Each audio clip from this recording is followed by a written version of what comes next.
Need study education में आपका स्वागत है। इस वीडियो में हम लोग टूरिज्म एंड हॉस्पिटैलिटी मैनेजमेंट का एक इंपॉर्टेंट प्रश्न देखेंगे।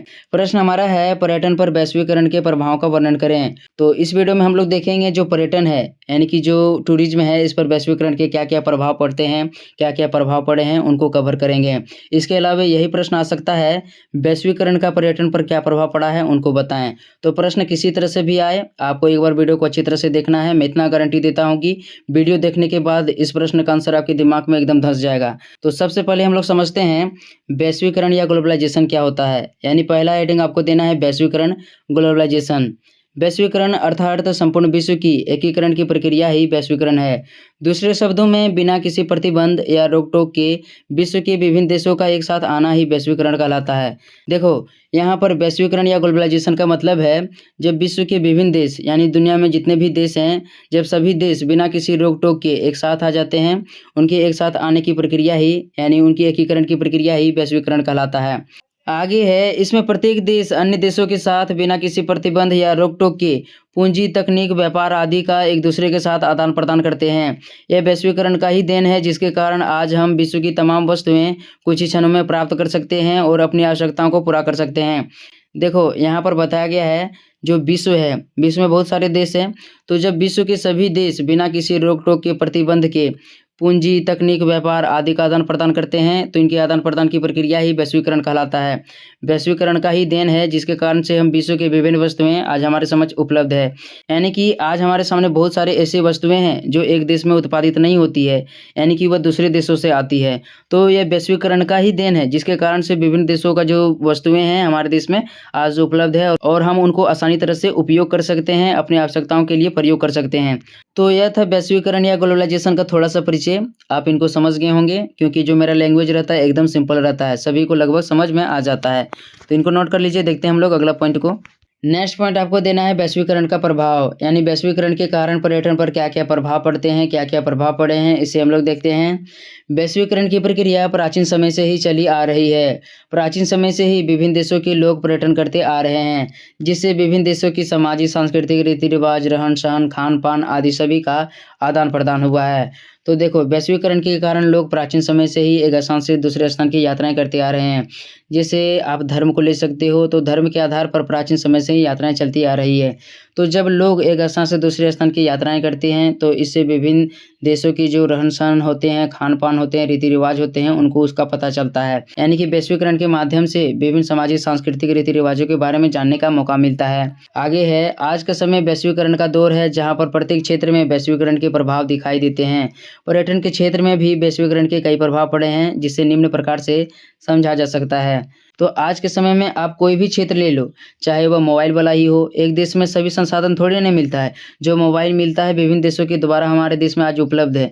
यानी कि जो वैश्वीकरण है, यह आज वैश्वीकरण का ही देन है, जिसके कारण आज हमारे हाथों में स्मार्टफोन है। इसके अलावा प्रत्येक क्षेत्र, दुनिया की कोई भी क्षेत्र ले लो, सभी क्षेत्र में वैश्वीकरण के प्रभाव कुछ ना कुछ दिखाई देते हैं। इसी प्रकार से जो पर्यटन का क्षेत्र है, इसमें भी वैश्वीकरण के कई प्रभाव पड़े हैं, जिसको अभी हम लोग देखेंगे। तो देखते हैं हम लोग वैश्वीकरण के कारण पर्यटन पर कौन कौन से प्रभाव पड़ते हैं या पड़े हैं। पहला पॉइंट है देश के रोजगार में प्रभाव। वर्तमान समय में पर्यटन एक उद्योग की तरह कार्य कर रहा है। पर्यटन के माध्यम से tour operator, travel agency, tour guide, hotel management में कार्यरत लोग और ना जाने कितने लाखों लोगों को इसमें रोजगार मिला है। तो देखो, जो वैश्वीकरण है, वैश्वीकरण प्रत्येक देशों के रोजगार को प्रभावित करता है। यानी वैश्वीकरण के माध्यम से पर्यटन में बहुत सारे लोगों को रोजगार मिला है। पर्यटन में बहुत सारे लोग, जैसे tour operator, travel agency, tour guide और होटल मैनेजमेंट में भी बहुत सारे काम करते हैं, जो पर्यटन के क्षेत्र में ही आते हैं। तो इससे प्रत्येक देशों के रोजगार प्रभावित होता है। आगे है, वैश्वीकरण के कारण हमारे देश में प्रत्येक वर्ष लाखों विदेशी पर्यटक आते हैं, जिससे लाखों लोगों को रोजगार मिलता रहता है।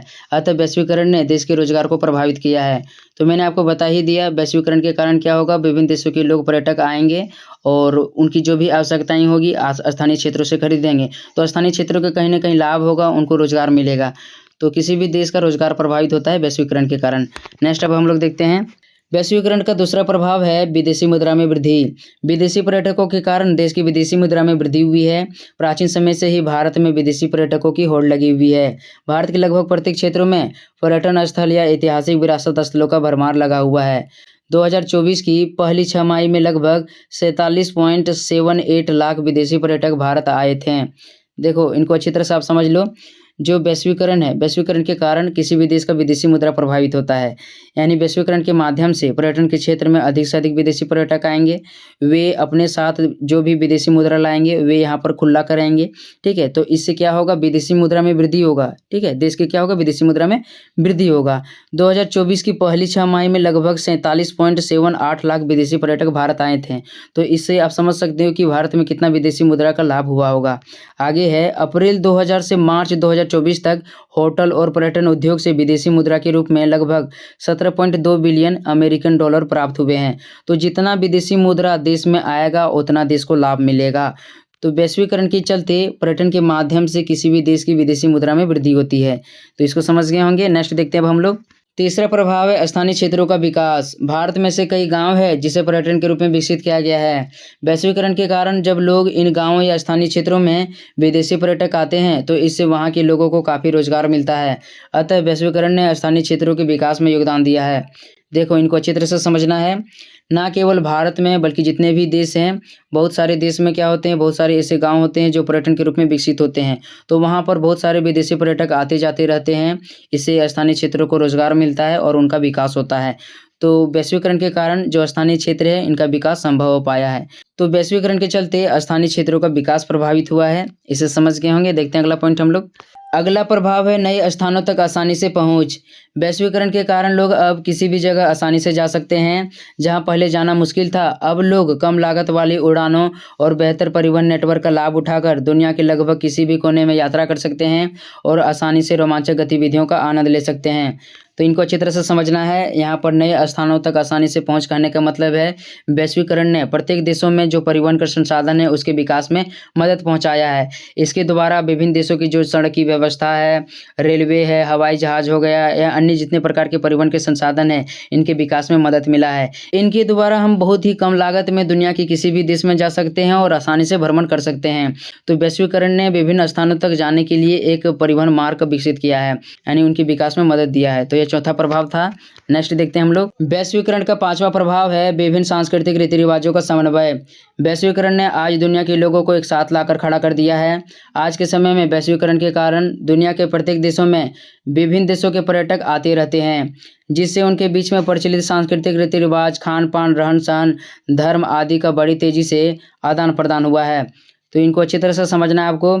जो वैश्वीकरण है, वैश्वीकरण के चलते हमें विभिन्न देशों के जो सामाजिक सांस्कृतिक रीति रिवाज है इनके बारे में जानने का मौका मिलता है। यानी वैश्वीकरण के माध्यम से जो पर्यटक होते हैं एक स्थान से दूसरे स्थान पर यात्राएं करते रहते हैं, जिससे उनको विभिन्न प्रकार के जो सामाजिक सांस्कृतिक रीति रिवाज होते हैं उनके बारे में जानने का मौका मिलता है। आगे है, इस प्रकार से वैश्वीकरण के कारण पर्यटन के माध्यम से लोगों की सामाजिक सांस्कृतिक रीति रिवाज में भी प्रभाव पड़ा है। यानी कि जब लोग एक स्थान से दूसरे स्थान पर यात्राएं करेंगे, विभिन्न सामाजिक रीति रिवाजों को देखेंगे, तो कहीं ना कहीं उनके जीवन पर भी असर पड़ता है, उनके सामाजिक सांस्कृतिक रीति रिवाज पर भी प्रभाव पड़ता है। तो यह पांचवा प्रभाव था। नेक्स्ट अब हम लोग देखते हैं। छठा प्रभाव है भाषाई विकास। वैश्वीकरण ने आज दुनिया की लगभग सभी भाषाओं को आसान बना दिया है। प्रत्येक देश पर्यटन के लाभों को देखते हुए चाहता है कि हमारे देश में भी अधिक से अधिक पर्यटक आएं। इसके लिए प्रत्येक देश की सरकार विभिन्न भाषाओं के विकास में भी जोर देते हैं, ताकि लोग विदेशी भाषाओं को सीखकर ट्रैवल एजेंसी, टूर ऑपरेटर तथा अन्य कई प्रकार के रोजगार प्राप्त कर सकें। देखो, इनको अच्छी तरह से समझना है आपको। भाषाई विकास कहने का मतलब है जो पर्यटन है, इसमें कई देशों के लोग होते हैं जो एक स्थान से दूसरे स्थान पर यात्राएं करते रहते हैं। तो प्रत्येक देश के जो पर्यटक होते हैं उनको सभी भाषाएं तो आता नहीं है, तो कुछ भाषाएं आते हैं किसी किसी को, तो वे आसानी से पर्यटन कर लेते हैं। लेकिन जिनको नहीं आता है, ठीक है, उनके लिए क्या होता है, जो वहाँ की देश की सरकार होती है विभिन्न भाषाओं को भी विकास में भी मदद करते हैं, ताकि लोग विभिन्न देशों की जो भाषाएं हैं उनको सीख सके और अपने देश में ही रोजगार प्राप्त कर सके। जैसे ट्रैवल एजेंसी हो गया, टूर ऑपरेटर हो गया, अन्य कई प्रकार के भी ऐसे रोजगार होते हैं जहाँ पर अन्य देशों की जो भाषाएं होती हैं वहाँ बोली जाती है। तो इनको समझ गए होंगे। वैश्वीकरण क्या करता है, भाषाई विकास में मदद करता है। आगे हम लोग देखते हैं। आगे है, इसके अलावे वैश्वीकरण ने कई प्रकार के इलेक्ट्रॉनिक माध्यमों को भी विभिन्न देशों में पहुँचा दिया है, जिसके सहायता से कोई भी पर्यटक संबंधित देशों की भाषा न जानने पर भी इलेक्ट्रॉनिक यंत्रों का उपयोग कर वहाँ की भाषा को ट्रांसलेट कर विभिन्न देशों का भ्रमण कर सकते हैं। यह सब वैश्वीकरण का ही परिणाम है। यानी कि यहाँ पर बताया जा रहा है जो आपका इलेक्ट्रॉनिक माध्यम जैसे हो गया मोबाइल हो गया, यानी कि जो स्मार्टफोन हो गया, तो स्मार्टफोन लेकर भी आप विभिन्न देशों यदि भ्रमण करने के लिए चल जाते हो, लेकिन फिर भी विदेशी लैंग्वेज आना चाहिए। और नहीं भी आता है तो यदि आपके पास कोई स्मार्टफोन है, ऐसे बहुत सारे डिवाइस आ गए हैं जिनके द्वारा हम क्या कर सकते हैं, किसी भी देश में आसानी से भ्रमण कर सकते हैं। यानी कि हमारी भाषा को वो ट्रांसलेट कर देगा और वहाँ की भाषाओं को समझने में हमें मदद करेगा। तो ये सभी किसका प्रभाव है? वैश्वीकरण का ही प्रभाव है। तो इसको आप समझ गए होंगे, वैश्वीकरण के चलते जो भाषाई विकास है, इसके विकास में मदद मिला है। नेक्स्ट अब हम लोग देखते हैं, नेक्स्ट पॉइंट आपको देना है नकारात्मक प्रभाव। तो देखो, अभी हम लोगों ने उपयुक्त में जो भी देखा वह वैश्वीकरण का पर्यटन पर सकारात्मक प्रभाव था। इसके अलावा पर्यटन पर कुछ नकारात्मक प्रभाव भी पड़ता है, इसे हम लोग देखते हैं। पहला हमारा है पर्यावरणीय प्रभाव। वैश्वीकरण ने पर्यटन के माध्यम से विभिन्न देशों को लाभ तो पहुंचाया है, लेकिन इसने संबंधित देशों के पर्यावरण को भी प्रभावित किया है। पर्यटन को विकसित करने के क्रम में विभिन्न देशों के पर्यावरण और वन्य जीवों को काफ़ी नुकसान पहुंचा है। इससे उनका जीवन काफ़ी अस्त व्यस्त हो गया है। देखो, यानी कि जो वैश्वीकरण है, इसके चलते से विभिन्न देशों का पर्यावरण भी प्रभावित होता है। कैसे प्रभावित होता है कि यदि हमको पर्यटन का विकास करना है, यानी कि हमें लाभ तो चाहिए ना कहीं, तो पर्यटन के लाभ को देखते हुए हम क्या करते हैं, विभिन्न स्थानों पर पर्यटन क्षेत्र का निर्माण करते हैं। इससे वहाँ के जो भी स्थानीय जीव जंतु होते हैं, पेड़ पौधे होते हैं, उनको नुकसान झेलना पड़ता है। इसके अलावा बहुत सारे ऐसे राष्ट्रीय उद्यान भी हो गए हैं जहाँ पर लोग क्या करते हैं, उनको देखने के लिए जाते हैं। तो इससे जो जीव जंतु होते हैं उनका भी कहीं ना कहीं जीवन क्या होता है, अस्त और व्यस्त हो जाता है। आगे हम लोग देखते हैं, आगे है क्योंकि ज़्यादातर पर्यटन प्रकृति पर ही निर्भर होती है। यहाँ पर आगे क्या बताया जा रहा है, जो पर्यटन है, ज़्यादातर पर्यटन क्या होता है, प्रकृति पर ही निर्भर होती है, जैसे पहाड़, पर्वत, मरुस्थल, समुद्र तल, वन्य जीव आदि। जब इन क्षेत्रों में पर्यटन स्थलों का निर्माण किया जाता है तो इससे वहाँ की प्राकृतिक वनस्पति प्रभावित होती है। इसके अलावा जब लोग भारी मात्रा में वाहनों से आते हैं तो इन क्षेत्रों में कूड़े करकट के साथ साथ वायु प्रदूषित होती है। साथ ही साथ कभी कभी लोग वन्य जीवों का शिकार भी कर लेते हैं, जिससे उन्हें नुकसान पहुंचता है। तो इस पॉइंट को मैंने आपको बता ही दिया। जो पर्यटन है वह पूरी तरह से प्रकृति पर निर्भर होती है। प्रकृति के बिना पर्यटन की कल्पना भी संभव नहीं है। तो जब हम पर्यटन के द्वारा किसी नदी, झील, झरने या वन्य जीवों को देखने के लिए जाते हैं तो उनका जीवन अस्त व्यस्त हो जाता है। वहाँ पर हमारे द्वारा कुछ न कुछ प्रभाव पड़ते हैं। इसके अलावा कभी कभी हम क्या करते हैं, बहुत भारी मात्रा में पर्यटन स्थलों पर वाहनों को लेकर जाते हैं। कभी कभी वहाँ पर जो जीव जंतु होते हैं उनका भी शिकार कर लेते हैं, तो इससे उनको नुकसान पहुँचता है। तो यह वैश्वीकरण का क्या था, एक नकारात्मक प्रभाव था, पर्यावरण पर प्रभाव। नेक्स्ट अब हम लोग देखते हैं, दूसरा नकारात्मक प्रभाव है आतंकवाद का खतरा। दुनिया भर में आतंकवादी गतिविधियां और राजनीतिक अस्थिरता ने निश्चित रूप से पर्यटन उद्योग को बाधित किया है। यात्रा और पर्यटन उद्योग पर आतंकवाद का प्रभाव बहुत बड़ा हो सकता है। इससे बेरोजगारी, बेघर होना, मुद्रास्फीति और अन्य कई प्रकार के आर्थिक और सामाजिक बुराइयां उत्पन्न हो सकती है। देखो, इनको अच्छी तरह से समझना है आपको। जो आतंकवाद है, आतंकवाद ही नहीं, जो राजनीतिक अस्थिरता होती है, यानी जो दो देशों में जब लड़ाई होती है, इसके द्वारा भी पर्यटन प्रभावित होता है। कोई भी जो पर्यटक होता है अपने सुरक्षा की दृष्टि से विभिन्न देशों के पर्यटन करने के लिए जाता है कि कहीं उनके जीवन को नुकसान ना हो, तो वह उन्हीं देशों के लिए या उन्हीं स्थानों पर पर्यटन के लिए जाएगा जहाँ वह पूरी तरह से सुरक्षित होगा और उनको अच्छा अनुभव होगा। कोई भी आतंकवादी वाले इलाके में नहीं जाना चाहेगा। यानी कि जब भी किसी देश में आतंकवाद की घटनाएं होती है तो इससे वहाँ पर बेरोजगारी, बेघर होना, मुद्रास्फीति और अन्य कई सामाजिक आर्थिक बुराइयां उत्पन्न हो जाती है। साथ ही साथ पर्यटन पर भी कई प्रभाव पड़ते हैं। आगे हम लोग देखते हैं, आगे इसमें है कई देशों के लिए पर्यटन का योगदान इतना बड़ा है कि यदि यह उद्योग बंद हो जाए तो इससे उस देश में आर्थिक मंदी पड़ जाएगा। अतः वैश्विक आतंकवाद की घटनाएं भी पर्यटन को काफ़ी प्रभावित करती है, क्योंकि कोई भी पर्यटक अपनी सुरक्षा की दृष्टि से ही पर्यटन स्थलों का चुनाव करती है। तो इस पॉइंट को हम लोग समझते हैं। दुनिया में से बहुत सारे देश हैं जिनकी पूरी अर्थव्यवस्था पर्यटन पर आधारित है। यानी यदि उस देश में पर्यटन बंद हो जाए तो उनकी पूरी अर्थव्यवस्था डूब सकती है। उदाहरण के लिए हम लोग मालदीव को ले सकते हैं। मालदीव की पूरी अर्थव्यवस्था पर्यटन पर ही आधारित है। यदि किसी कारण से वहाँ आतंकवादी की घटनाएं हो जाएं तो वहाँ क्या होगा, आर्थिक मंदी आ सकती है। यानी कोई भी लोग वहाँ पर पर्यटन करने के लिए नहीं जाएंगे, तो उनकी पूरी अर्थव्यवस्था डूब सकती है। तो जिन भी देशों में आतंकवादी की घटनाएं होती है वहाँ पर लोग बहुत ही कम पर्यटन करने के लिए जाते हैं। उदाहरण के लिए आप सीरिया को ले सकते हो। सीरिया में लगभग आतंकवादी की घटनाएं घटते ही रहता है, तो वहाँ कोई पर्यटन करने के लिए जाएगा, नहीं जाएगा। तो आतंकवाद की घटना वैश्वीकरण का ही प्रभाव है, इसे भी आप समझ गए होंगे।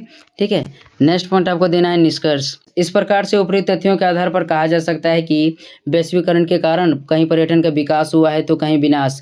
अर्थात वैश्वीकरण के चलते पर्यटन पर नकारात्मक और सकारात्मक दोनों प्रकार के प्रभाव पड़ते हैं। तो अभी हम लोगों ने इन सभी पॉइंटों को देख लिया जो वैश्वीकरण है। ठीक है, इनके चलते पर्यटन का कहीं पर विकास हुआ है तो कहीं पर विनाश भी हुआ है। तो इस प्रकार से आपको निष्कर्ष में लिख लेना है। आशा करते हैं वीडियो अच्छा लगा होगा। चैनल में तो चैनल को सब्सक्राइब कर लीजिए। मिलते हैं नेक्स्ट वीडियो में, तब तक के लिए धन्यवाद।